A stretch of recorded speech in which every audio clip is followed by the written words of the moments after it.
ఏదైనా ఉంటే కూడా అదే చెప్తాం.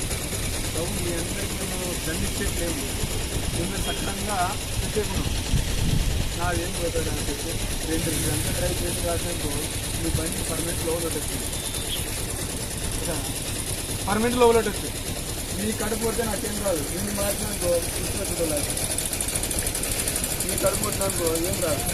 నువ్వు ఎప్పుడు కడుపు కొట్టామంటే ఎప్పుడు ఏదైనా తాగికి లేకుండా చేస్తున్నానుకో అప్పుడు నాకు తండ్రి చక్కబెట్టారు. మనకంటే అట్లాంటి వాళ్ళు ఎవరు లేదు. కాబట్టి ఎవరు తాగి నడపొద్దు దయచేసి. ఎందుకంటే మీకు తాగే అలవాటు ఉంటే ఇంటికి ఎత్తుకుపోయి తాగని నేను వద్దాను. నీ సొమ్ము, నీ డబ్బులు, నీ మందు అంతమే.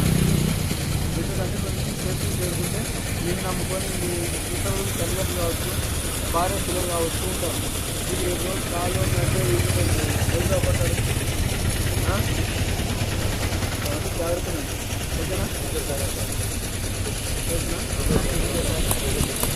చెప్పండి. మీ బండి తీసుకుపోయి